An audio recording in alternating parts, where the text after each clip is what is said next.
Well, thank you, Mr. Chairman, and it is a pleasure to serve with you and all the members of this committee.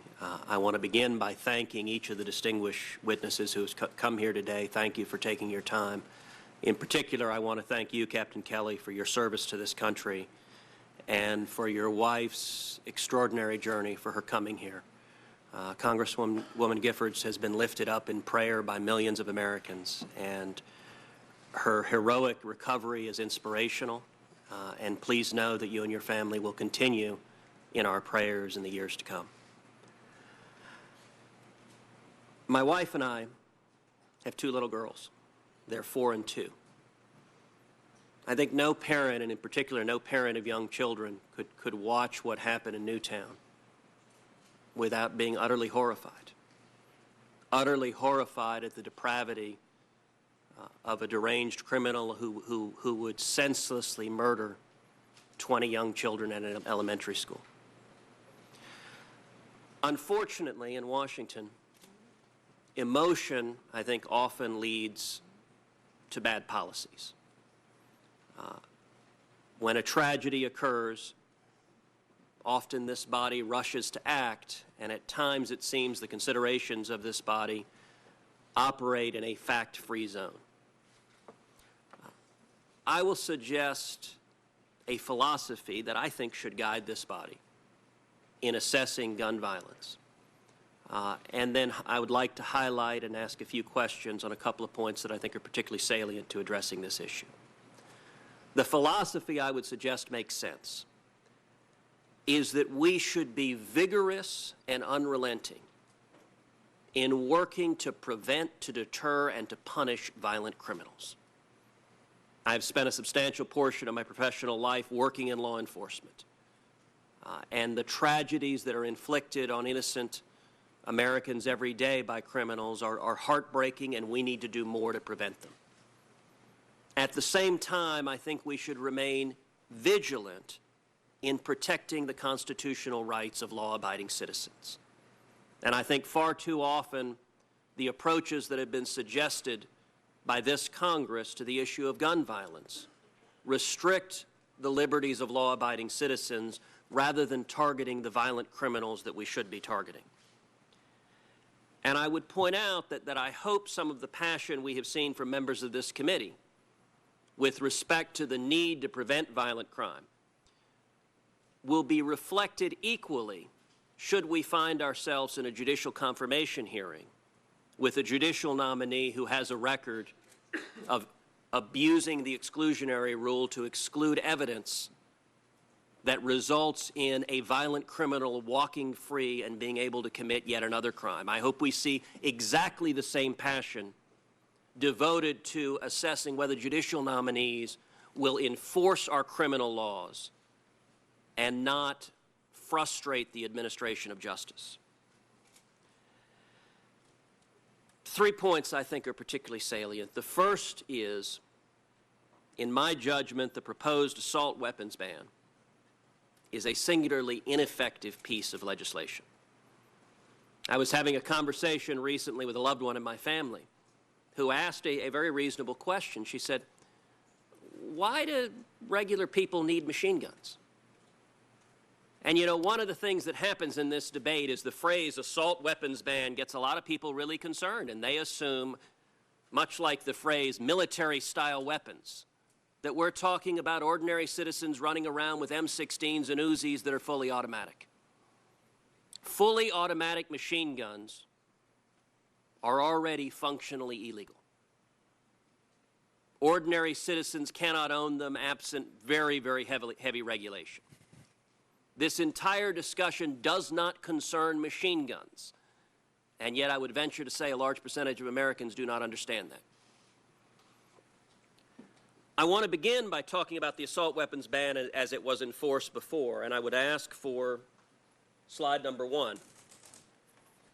The assault weapons ban that used to be in effect, according to the Department of Justice, quote, failed to reduce the average number of victims per gun murder incident or multiple gunshot wound victims.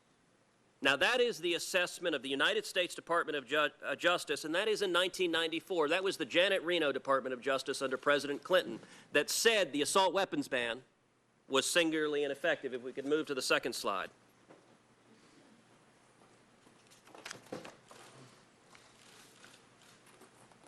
The Department of Justice likewise concluded that the assault weapons ban, quote, under it, there has been no discernible reduction in the lethality and injuriousness of gun violence. So the reaction to this tragedy in Newtown is for a lot of elected officials in Washington to rush to reenact a law that, according to the Department of Justice, did absolutely nothing to reduce gun violence. Now, why is that? That's not accidental, because the assault weapons ban, if it doesn't ban machine guns, what does it ban?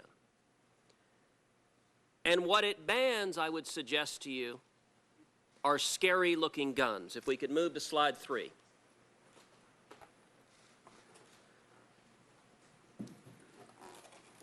This is a photograph of a Remington 750.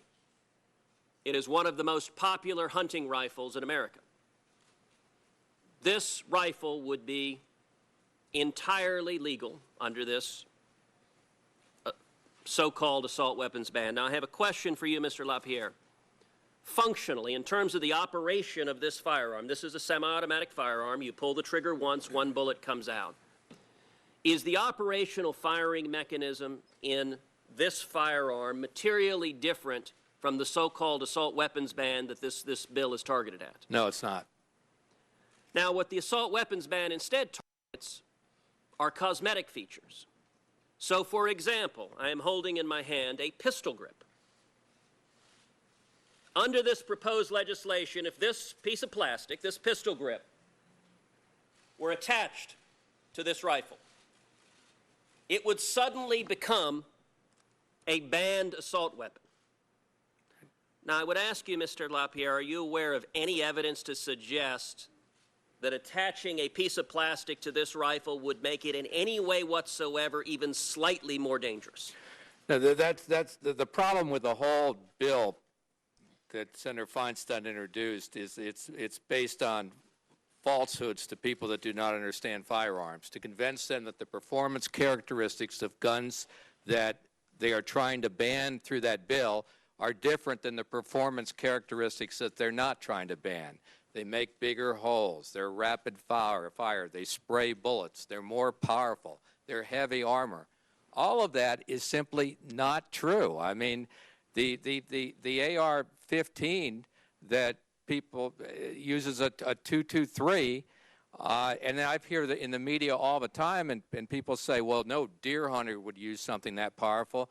I mean, 243s, 270s, 25-06, 30-06, 308, dozens of other calibers used in hunting are more powerful. I mean, so let me make sure I understand that right. This deer rifle, which is entirely legal and is used by millions of Americans, is sold in the identical caliber as the so-called assault weapons ban, although those look scarier because they have a piece of plastic attached to them. And the Ruger Mini 14, which Senator Feinstein exempts in her bill, it uses .223. The AR-15, which has the handle on the bottom, which she prohibits, also uses the exact same. Okay, I'm out of time. I want to make one final point, if I may, which is there has been much attention drawn to gun shows, and indeed the statistic of 40% has been bandied about. Now, that statistic is unfortunately based on a study that occurred before the background check went into effect, and so it is a highly dubious figure. But I do want to point to what the Department of Justice has said, which is in slide 5.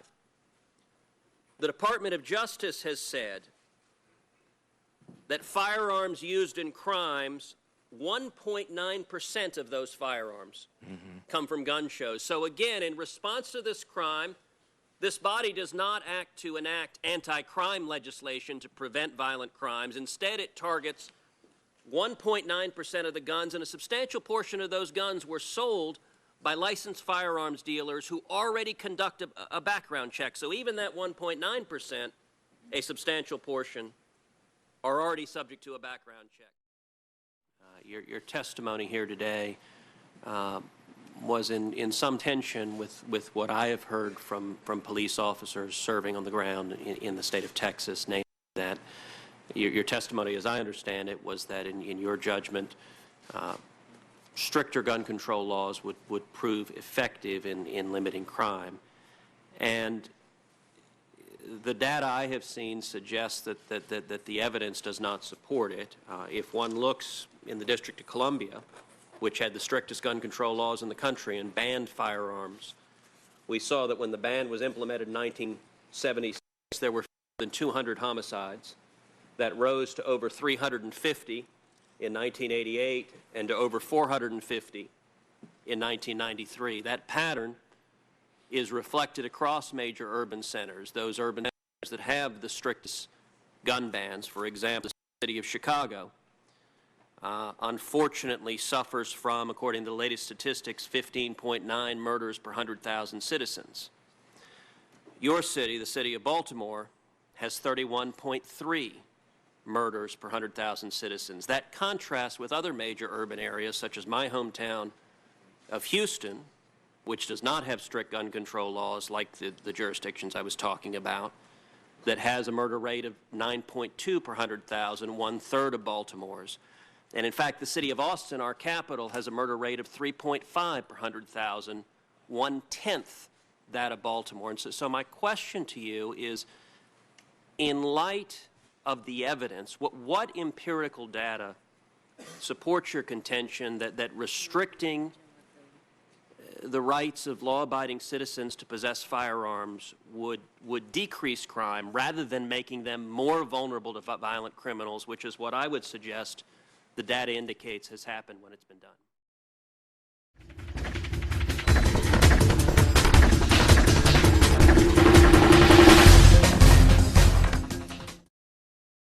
This has been a Sunfish production.